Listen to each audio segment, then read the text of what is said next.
बिस्मिल्लाहिर्रहमानिर्रहीम। अस्सलाम वालेकुम। मैं हूँ आपकी बायो टीचर और आप देख रहे हैं मेरे साथ मेरे यूट्यूब चैनल लर्न बायोट्रिक्स। तो बच्चों, हम पढ़ रहे हैं बायो एनर्जेटिक यूनिट से रिस्पिरेशन के बारे में। और पिछले लेक्चर्स में हम पढ़ चुके हैं सेलुलर रिस्पिरेशन क्या है, एरोबिक रिस्पिरेशन क्या है और एनएरोबिक रिस्पिरेशन क्या है। बच्चों, जैसे कि हमें पता है कि एरोबिक रिस्पिरेशन, जैसे कि सपोज ये है एक सेल और ये यूकैरियोटिक सेल है। This is eukaryotic cell. और यूकैरियोटिक सेल में मेम्ब्रेन बाउंड ऑर्गेनेलीज पाई जाती हैं। यूकैरियोटिक सेल में मेम्ब्रेन बाउंड ऑर्गेनेली जो कि रिस्पिरेशन के काम आती हैं वो है mitochondria. This is double membrane bound organelle, जिसे हम क्या बोलते हैं, mitochondria. Mitochondria. Aerobic respiration 3 steps में कंप्लीट होता है। एक है ग्लाइकोलिसिस, जो कि एरोबिक और एनएरोबिक दोनों में होता है। ग्लाइकोलिसिस का प्रोसेस सेल की साइटोप्लाज्म में होता है, साइटोप्लाज्म। और एक ग्लूकोज के मॉलिक्यूल से जो प्रोडक्ट बनता है वो 3 कार्बन का प्रोडक्ट बनता है, यानी 3 कार्बन के 2 प्रोडक्ट बनते हैं, जिसे हम पायरोवेट बोलते हैं। 2 मॉलिक्यूल बनते हैं पायरोवेट के, किस चीज़ में, ग्लाइकोलिसिस के प्रोसेस में। और ये पायरोवेट जो कि 3 कार्बन का कंपाउंड होता है, ये मज़ीद जाके माइटोकॉन्ड्रिया के मैट्रिक्स में क्रेब्स साइकिल होता है, यानी यहाँ पे माइटोकॉन्ड्रिया की मैट्रिक्स में क्रेब्स साइकिल होता है, उसके अंदर जाएगा। लेकिन क्रेब्स साइकिल में जाने से पहले यहाँ पे एक और स्टेप होता है जिसे हम लिंकर स्टेप बोलते हैं, लिंकर स्टेप। यहाँ पे ये पायरोवेट एसिटाइल CoA में कन्वर्ट होगा। फिर ये एसिटाइल CoA जो है ये मज़ीद जाएगा क्रेब्स साइकिल में। और एसिटाइल CoA में जब ये कन्वर्ट होता है तो यहाँ पे NAD से NADH2 बनता है और एक कार्बन डाइऑक्साइड यहाँ पे रिलीज हो जाता है लिंकर स्टेप में। बाकी जो यानी NADH क्या है, NADH2 एनर्जी रिच कंपाउंड्स होते हैं जो यहाँ से फिर जाएंगे कहाँ पे, ये जो माइटोकॉन्ड्रिया का इनर मेम्ब्रेन होता है जो फोल्डेड होता है, यहाँ पे कम्प्लेक्सेस लगे होते हैं ऐसे, उसमें जाएंगे और यहाँ से फिर NADH2 ATP में कन्वर्ट होगा।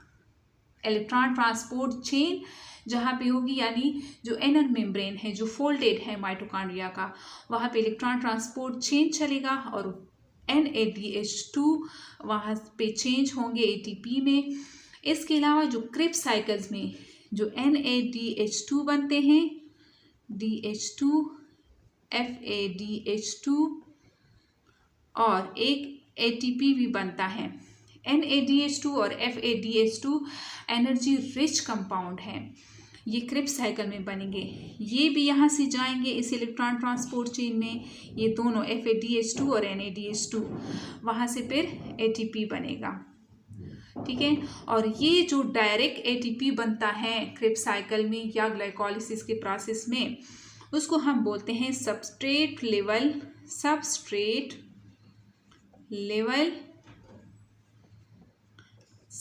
लेवल फास्फोराइलेशन,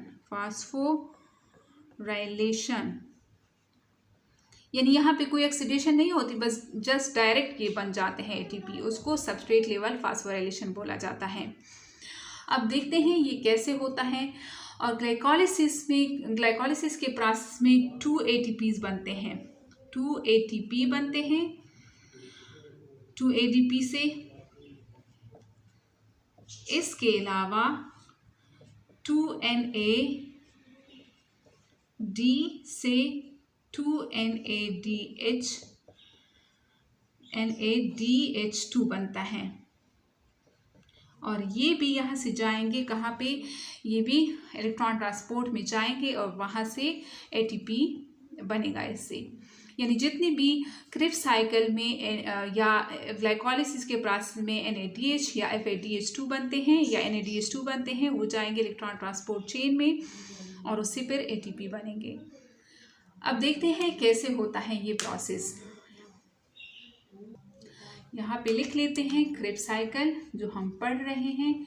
क्रिब्स साइकिल को क्रिब्स साइकिल इसलिए बोला जाता है क्योंकि इस पे काम किया था क्रिब ने। इसको TCA साइकिल भी बोला जाता है। TCA साइकिल या सिट्रिक एसिड साइकिल, सिट्रिक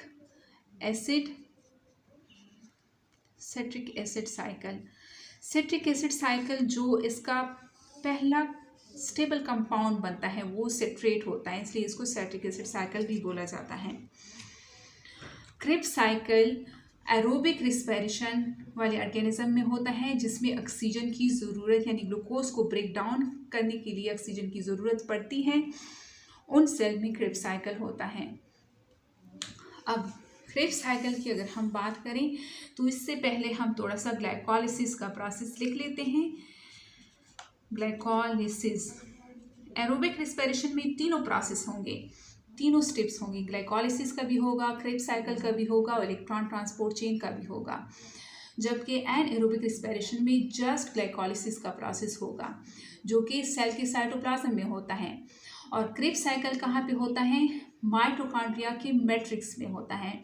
और इलेक्ट्रॉन ट्रांसपोर्ट चेन कहाँ पे होता है? माइटोकॉन्ड्रिया के इनर फोल्डेड मेम्ब्रेन, जो फोल्डेड मेम्ब्रेन है इनर वाली, उसमें होता है इलेक्ट्रॉन ट्रांसपोर्ट चेन। और ग्लाइकोलाइसिस में हम एक ग्लूकोज के मॉलिक्यूल को, यानी ये ग्लूकोज का मॉलिक्यूल जो हमारे पास बना है उसको हम ब्रेक डाउन करेंगे। इससे हम क्या बनाएंगे? एनर्जी। इसको स्टेप बाय स्टेप हम ब्रेक डाउन करेंगे, डायरेक्ट ऐसे हम इसको ब्रेक डाउन नहीं कर सकते। यहाँ पे हम इसको step by step break down करेंगे और यहाँ पे जो प्रोडक्ट बनता है ग्लाइकोलाइसिस में वो दो मॉलिक्यूल होते हैं पायरुवेट के, यानी ये एक मॉलिक्यूल बन गया 3 कार्बन का, ये दूसरा मॉलिक्यूल 3 कार्बन का बन गया। और ग्लूकोज में कितने कार्बन होते हैं? 6 कार्बन होते हैं। अब ग्लूकोज को दरमियान में से तोड़ दो, यहाँ से तोड़ दो, तो इससे जो प्रोडक्ट बनता है ग्लाइकोलाइसिस के प्रोसेस में वो 3 कार्बन के 2 मॉलिक्यूल होंगे और इस मॉलिक्यूल को हम क्या बोलते हैं? पायरुवेट।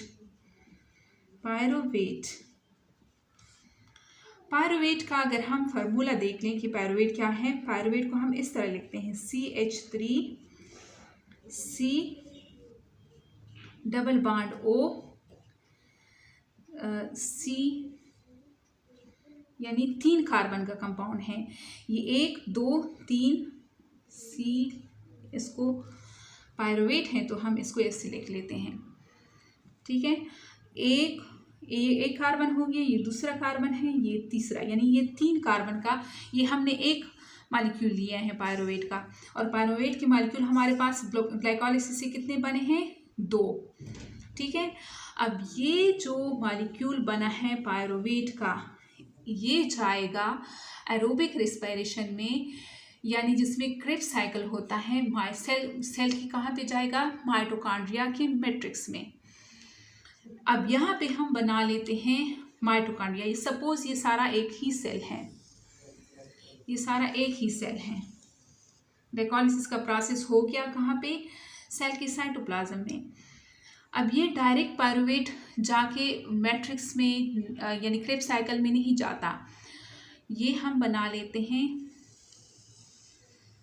ये पहले हम बना लेते हैं माइटोकॉन्ड्रिया। यहाँ पे हम माइटोकॉन्ड्रिया इसलिए बना रहे हैं क्योंकि हम रिस्पिरेशन का पढ़ रहे हैं और रिस्पिरेशन माइटोकॉन्ड्रिया में होती है। बाकी ऑर्गेनेल्स भी इस सेल में मौजूद है लेकिन हम इसको नहीं बना रहे ताकि हमारे लिए जगह बची रहे। अब ये पायरुवेट जाएगा यहाँ से यहाँ पे, यानी CH3C डबल O और O, ठीक है। ये 3 कार्बन का कंपाउंड है, यहाँ पे आ गया। इसकी यहाँ पे क्या होगी? इसकी यहाँ पे, यहाँ से जो कार्बन COO, यानी ये बॉन्ड टूट जाएगा यहाँ से और क्या रिलीज होगा? Carbon dioxide. रिस्पिरेशन के प्रोसेस में कार्बन डाइऑक्साइड रिलीज होता है, ये तो हमें पता है, और फोटोसिंथेसिस के प्रोसेस में ऑक्सीजन रिलीज होता है। ठीक है, चूंकि हम रिस्पिरेशन का पढ़ रहे हैं तो हम एक बाय प्रोडक्ट गैस जिसे हम कार्बन डाइऑक्साइड कहते हैं वो उसे रिलीज करेंगे और साथ में एनर्जी भी हम बनाएंगे। ठीक है, अब ये हमारे पास कितने कार्बन अब बचे, 1 2 कार्बन बचे हमारे पास, ये हम इधर बना लेते हैं। अब इसको हम, ये जो कार्बन डाइऑक्साइड यहाँ से निकल गया, 2 कार्बन हमारे पास बचे, इसको हम बोलते हैं एसिटाइल। इस स्ट्रक्चर को हम क्या बोलते हैं, एसिटाइल। यहाँ पे जो इसके मैट्रिक्स में क्या होगा, को एक एंजाइम है वो भी एसिटाइल के साथ आके लग जाएगा, लेकिन किसके थ्रू, सल्फर के थ्रू। यहाँ पे एसिटाइल को ए, ये एंजाइम भी आ जाएगा तो क्या बना लेगा, पायरुवेट से क्या बन गया है, पायरुवेट से एसिटाइल को ए बन गया है हमारे पास। और यहाँ से इसकी जो ऑक्सीडेशन हुई है तो NAD की रिडक्शन होगी, NADH यहाँ पे लगेगा।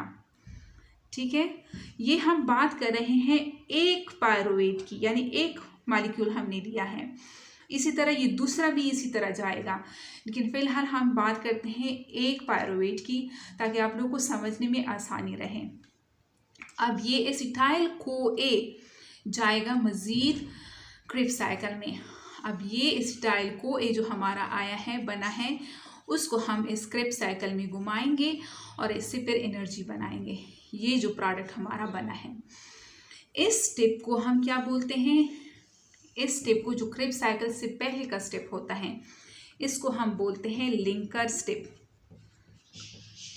लिंकर स्टेप बोलते हैं।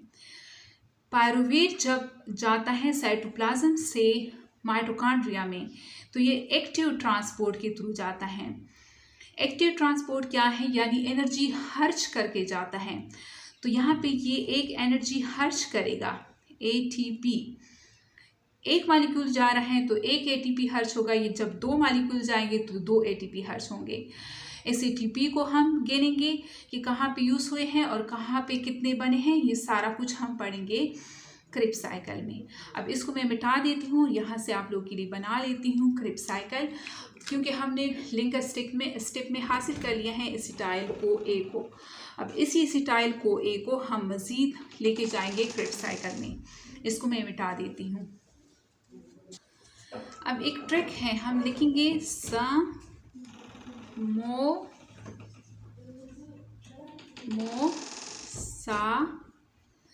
काटो।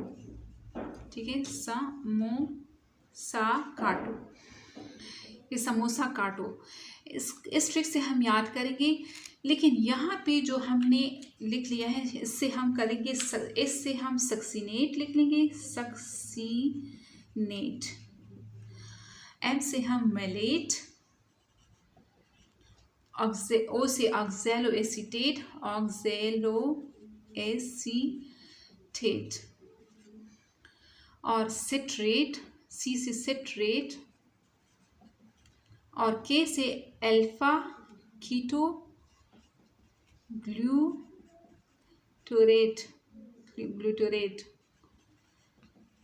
ठीक है, अब इन कंपाउंड्स में हम थोड़े से और भी घुसा देते हैं ताकि हमें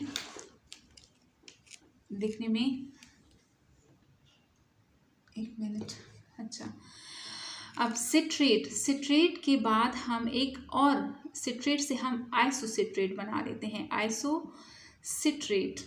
ये क्या है, आइसोमर है इसका। आइसोमर क्या होता है, same chemical formula but different structure. अब सक्सीनेट से हम सक्सीनाइल को ए, सक्सीनाइल को ए। सक्सीनेट के बाद मेलेट से पहले फ्यूमरेट हम लिख लेते हैं। ठीक है, अब यहाँ पे जो हमारे पास बना था एसिटाइल को ए, एसिटाइल को ए। ऑक्जेलो एसीटेट को थोड़ा सा यहाँ पे लिख लेते हैं, वहाँ पे जगह कम पड़ रही है। Oxaloacetate. ये जो लिंकर स्टेप से, this we call linker step, ठीक है, लिंकर स्टेप।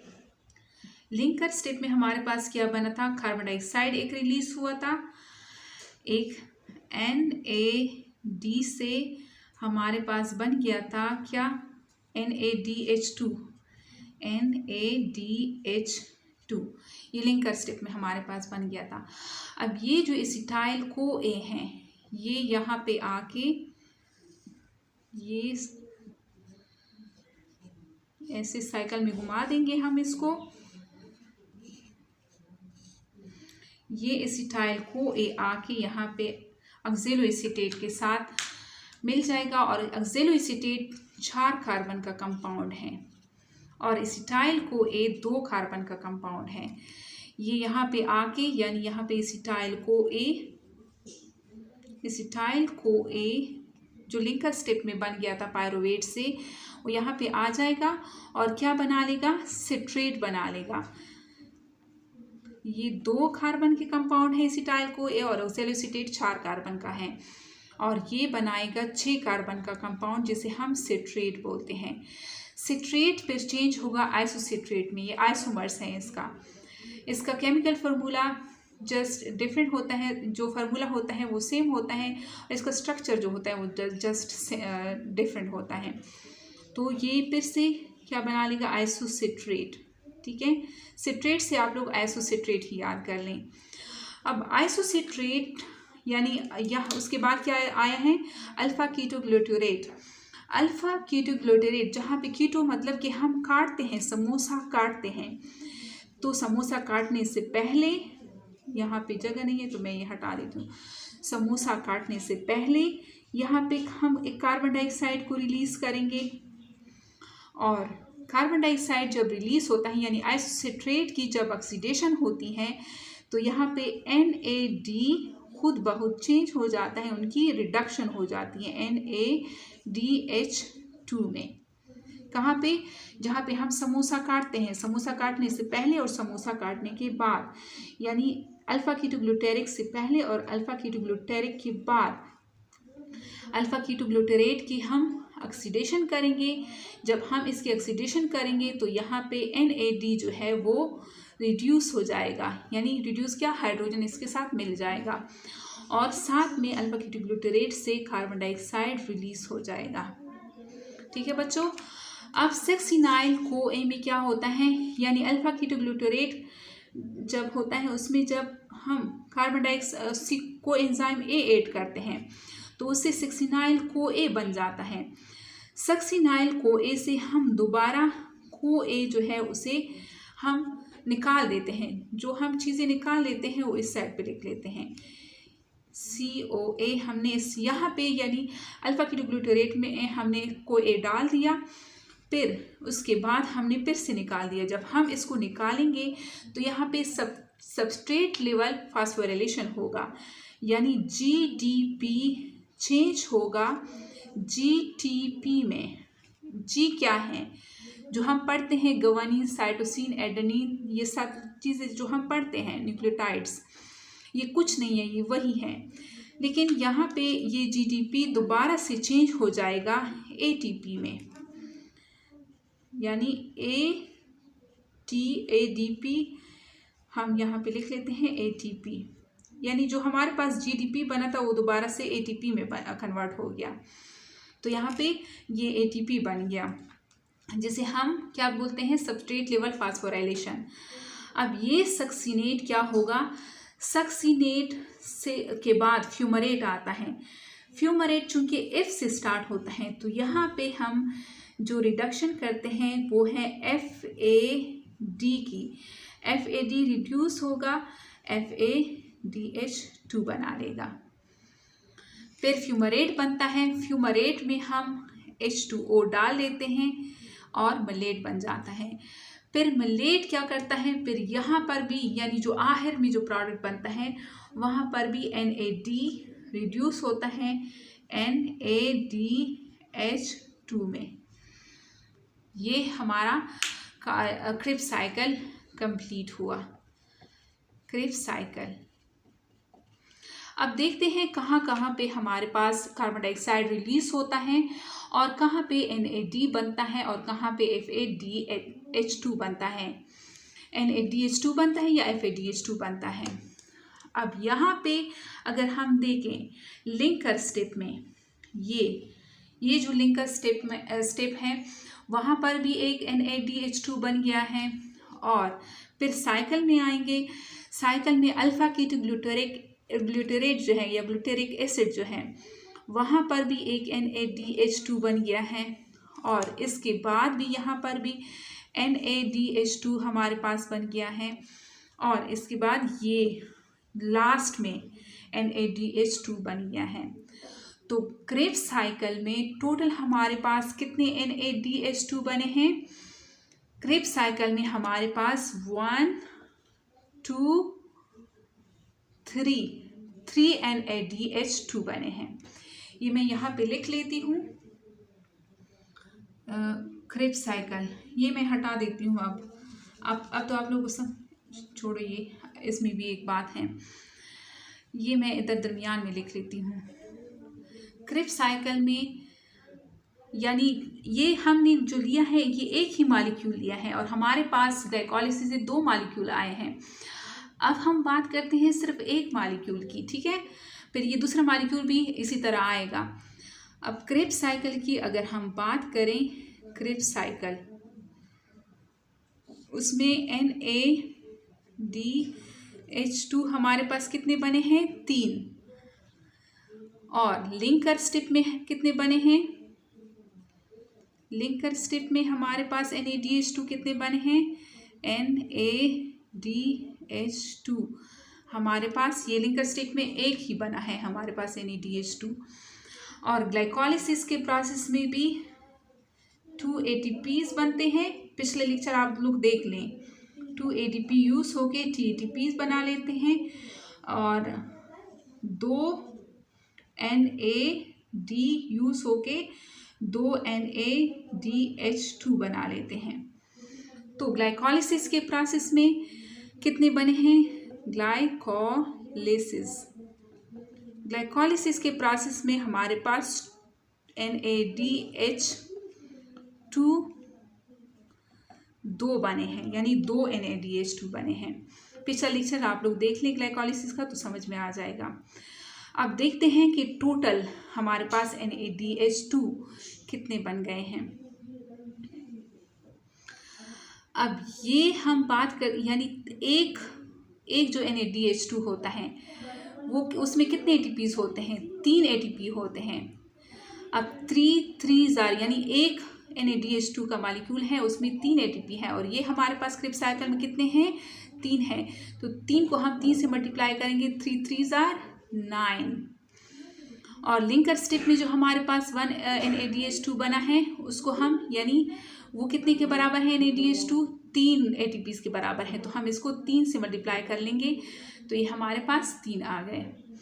और ग्लाइकोलाइसिस के प्रोसेस में जो हमारे पास 2 NADH2 बने हैं वो उसको हम मल्टीप्लाई करेंगे 3 के साथ, क्योंकि एक NADH2 हमारे पास 3 के बराबर है। 3 2 6 यानी 6 ATP बने। अब हम इसको काउंट करते हैं कि टोटल कितने हमारे पास बने हैं NADH2 से ATPs।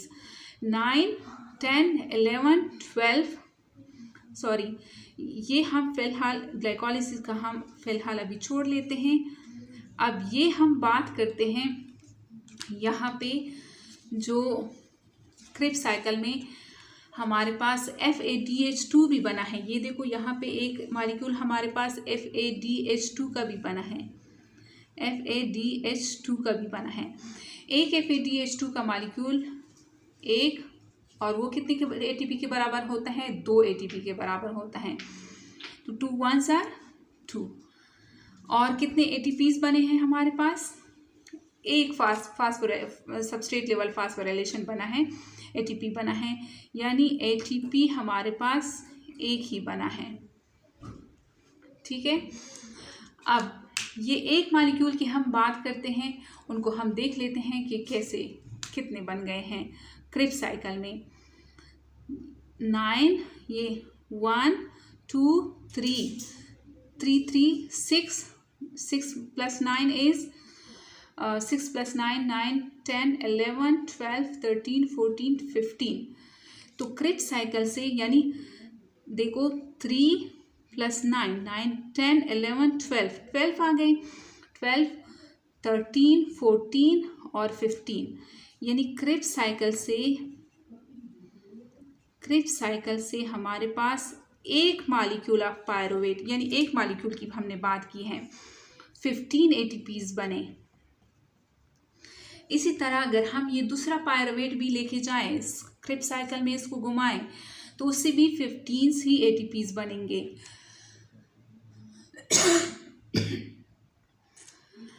यानी ये दूसरा मॉलिक्यूल हम लेके आए तो उससे भी 15 मॉलिक्यूल्स बनेंगे, ATPs बनेंगे। तो 15 प्लस 15 हमारे पास कितने आए? 30 ATPs हमारे पास आए। किस चीज़ से? क्रिप्स साइकिल से। क्रिप्स साइकिल से हमारे पास 30 ATPs बनेंगे। और जो हमारा ग्लाइकोलिसिस का है, ग्लाइकोलिसिस में हमारे पास 2 ATPs हैं, 2 ATPs कितने हैं? 2 हैं, 2 ATP हैं और 2 ATP। और ये कितने हैं जो ग्लाइकोलिसिस से NADH2 बने? वो 2 NADH2 है हमारे पास। एक NADH2 हमारे पास 3 ATP के बराबर होता है, तो 2 को हम 3 से मल्टीप्लाई कर लेंगे, 3 2s are 6 और 2 ATP और जो बने हैं उसको प्लस करो 6 में, तो ग्लाइकोलिसिस से हमारे पास 8 ATPs बनेंगे। तो 8 ATPs को 30 ATPs में अगर हम डाल दें तो टोटल 38 ATPs बनेंगे, 38 ATPs। तो एक ग्लूकोज के मॉलिक्यूल को हम ब्रेक डाउन करके उससे 38 ATPs निकालते हैं। कुछ बुक्स में 36 ATPs लिखा होता है, 36 ATP। वो इसलिए लिखा होता है कि ये जो लिंकर स्टेप है, यानी जब पायरुवेट जाता है माइटोकॉन्ड्रिया में तो वहाँ पे एक ATP यूज़ होता है यहाँ पे। यानी ये 2 मॉलिक्यूल हैं पायरुवेट के, 1 2, ये एक मॉलिक्यूल गया, एक ATP यूज़ हो गया, और ये दूसरा मॉलिक्यूल जाएगा तो दूसरा ATP यूज़ होगा। तो इन 2 ATP को वो माइनस कर लेते हैं 38 ATP से, इसलिए वहाँ पे कुछ बुक्स में 36 ATPs लिखा होता है। वैसे 38 ATPs बनते हैं, जो साइकिल है उसमें 38 ATPs बनते हैं उसके मॉलिक्यूल्स। अब ये हमारे पास नेट ATPs आता है। ग्लाइकोलिसिस की अगर हम बात करें, ग्लाइकोलिसिस में 2 NADH2 बनता है। एक NADH2 कितने ATP के बराबर होता है? 3 ATP के बराबर होता है। यानी 2 मॉलिक्यूल जब हम बनेंगे, 2 मॉलिक्यूल NADH2 के जब बनेंगे, 3 2s are 6 ATP बनेगा। और 2 ATPs हमारे पास बनते हैं ग्लाइकोलिसिस के प्रोसेस में। 2 NADH2 के 2 मॉलिक्यूल बनते हैं और 2 मॉलिक्यूल हमारे पास ATP के बनते हैं। और टोटल ग्लाइकोलिसिस में हमारे पास 8 ATPs बनते हैं। ठीक है। और लिंक स्टेप की अगर हम बात करें, पायरुवेट का एक मॉलिक्यूल अगर हम लें तो उसमें एक NADH2 लिंकर स्टेप में बनता है, यानी एक NADH2 का मॉलिक्यूल बनता है, और एक NADH2 का मॉलिक्यूल 3 ATPs हमें प्रोवाइड करता है। तो 1 3s are 3, यानी 3 ATPs बनते हैं लिंकर स्टेप में NADH2 के मॉलिक्यूल से। और क्रिप्स साइकिल में हमारे पास 3 NADH2 बनते हैं। हर NADH2 से 3 ATPs बनेंगे, तो 3 3s are 9, यानी टोटल हमारे पास क्रिप्स साइकिल में NADH2 से 9 ATPs बनेंगे। एक FADH2 बनता है। एक FADH2 जो होता है वो 2 ATPs के बराबर होता है, तो 1 टाइम 2 is 2 ATP।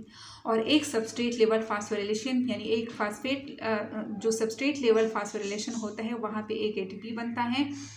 यानी क्रिप्स साइकिल और लिंकर को मिला के टोटल में एक पायरुवेट की हम बात करते हैं, एक मॉलिक्यूल की, तो वहाँ पे 15 ATPs बनते हैं। क्रिप्स साइकिल में एक मॉलिक्यूल ऑफ पायरुवेट से 15 ATPs बनते हैं। और ग्लाइकोलाइसिस में यहाँ पे 8 ATPs बनते हैं। और चूंकि पायरुवेट के 2 मॉलिक्यूल हमारे पास आते हैं ग्लाइकोलाइसिस से, तो 15 + 15 इज 30, यानी उन 2 पायरुवेट के मॉलिक्यूल से हमारे पास 30 ATPs बनेंगे। 30 ATPs। अब 30 ATPs और यानी ग्लाइकोलाइसिस से जो ATPs बने हैं वो हैं 8, और जो बने हैं हमारे पास क्रिब्स साइकिल से, उनको हम प्लस कर देंगे। तो टोटल में हमारे पास एक ग्लूकोज के मॉलिक्यूल से कितने ATPs बने? 38 ATPs बने। लेकिन 38, कुछ बुक्स में 38 इसलिए नहीं लिखा होता क्योंकि जब पायरुवेट जाता है उसमें माइटोकॉन्ड्रिया में, तो वो एक्टिव ट्रांसपोर्ट के थ्रू जाता है। एक्टिव ट्रांसपोर्ट क्या है? जहाँ पे एनर्जी खर्च होती है। तो 2 मॉलिक्यूल ऑफ पायरुवेट जब अंदर जाएंगे माइटोकॉन्ड्रिया में, तो वहाँ पे 2 ATPs यूज़ होंगे, यानी 2 ATP यूज़ होंगे। तो इसलिए 38 से हम फिर 2 ATP माइनस करके क्या लिख लेते हैं? 36 ATPs। 36 ATPs हमारे पास टोटल बनते हैं, जो कि क्रिब्स साइकिल और ग्लाइकोलाइसिस में और ATC में, यानी और ये सारे जो NADH2 या FADH2 से जब एनर्जी यानी ATP बनेगी, वो कहाँ पे? इलेक्ट्रॉन ट्रांसपोर्ट चेन में उससे रिलीज़ होगी, ऐसे में नहीं रिलीज़ होती। ये फिर NADH2 के जो प्रोडक्ट बने हैं वो जाएंगे क्रिब्स साइकिल से दोबारा ATC में, वहाँ पे ATP में कन्वर्ट होंगे। या FADH2 के जो मॉलिक्यूल बने हैं, चाहे वो ग्लाइकोलाइसिस में बने हैं या क्रिब्स साइकिल में, वो फिर जाएंगे इलेक्ट्रॉन ट्रांसपोर्ट चेन में, जो कि इनर मेम्ब्रेन में होता है, वहाँ पे उससे ATPs बनेंगे। और कितने ATPs रिलीज़ होंगे? 38। उम्मीद करती हूँ